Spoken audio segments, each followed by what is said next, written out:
L'étalement urbain gruge de plus en plus de terres agricoles dans la grande région de Montréal et pas seulement à l'île Bizarre-Sainte-Geneviève.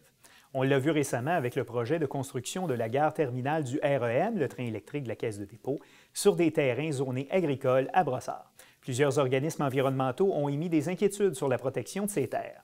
Et c'est le sujet du dossier Actualité de la semaine avec la journaliste Audrey Neveu. Bonjour Audrey. Bonjour. Donc, la construction de cette gare terminale-là du REM sur des terres agricoles au sud de l'autoroute 30, ça a soulevé, disons, plusieurs inquiétudes. Oui, effectivement, c'est vraiment un exemple parfait de l'enjeu que représente la protection des terres agricoles. Donc, en ce moment, à l'endroit où on projette de construire la gare donc du terminal du REM, c'est à Brossard, proche du centre commercial le 10-30, donc proche de l'autoroute 30. Puis, dans ce coin-là, il y a beaucoup de terres agricoles. Donc, il y a évidemment le centre commercial, mais beaucoup de terres où on n'a pas encore développé. Et la crainte, c'est que si on franchit la barrière physique, mais aussi psychologique que représente l'autoroute 30, ça va permettre l'étalement urbain jusqu'à même Saint-Jean-sur-Richelieu, qui est beaucoup plus profond, donc dans les terres.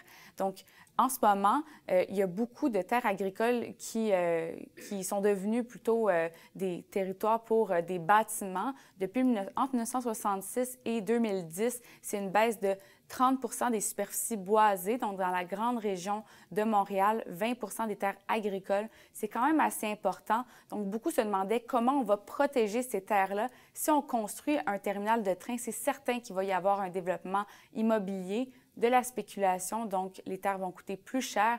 Donc, c'était la grosse crainte, c'est qu'est-ce qu'on va faire pour protéger ces terres-là. Et la Caisse de dépôt a d'ailleurs annoncé ou proposé une solution pour éviter que ces terres agricoles-là ne deviennent, dans le fond, perdent leur statut.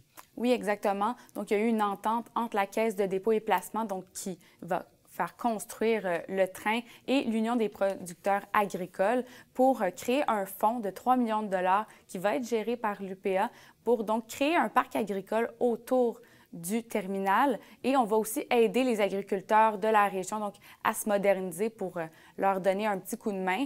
C'est une demi-victoire pour les groupes environnementaux qui, eux, voulaient faire déplacer le terminal à un autre endroit à Brossard, plutôt sur un court de golf. Mais dans ce cas-ci, donc, on va pouvoir à la fois construire le terminal, mais protéger les terres. Il y en a qui auraient voulu bâtir un Transit Oriented Development, donc c'est un quartier vraiment construit autour du transport en commun. Ce ne sera pas possible, mais en contrepartie, on va pouvoir protéger les terres agricoles. Et il y aura par contre d'immenses stationnements qui seront construits à proximité. Au-delà des terres agricoles, il y a aussi l'enjeu de la protection des espaces verts de façon plus générale autour de Montréal.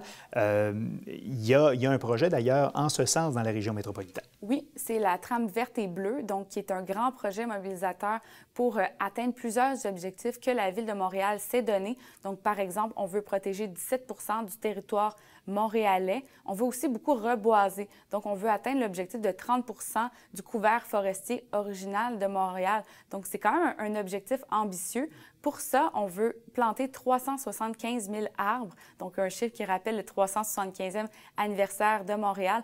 Pour vous donner une idée, c'est à peu près 1,5 fois le parc du Mont-Royal en termes d'arbres. Donc, c'est assez important comme objectif. Ça demande de la volonté politique, mais un projet comme pour le 375e anniversaire de Montréal, c'est vraiment l'occasion parfaite pour y parvenir. Il y a des groupes environnementaux qui trouvent qu'on n'en fait pas assez, mais clairement, on commence à avoir conscience de l'importance de protéger les espaces verts, mais aussi les terres agricoles.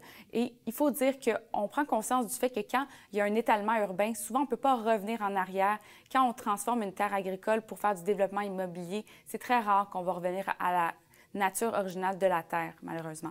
Voilà, et c'est donc cette ceinture bleue et verte qui sera autour de Montréal, dont la construction s'achève. Ça fait penser un peu à la ceinture verte qu'il y a tout autour de la ville d'Ottawa, notamment en Ontario. Audrey Neveu, merci beaucoup d'avoir été là durant toute cette saison d'hiver. Ça fait plaisir. À la prochaine.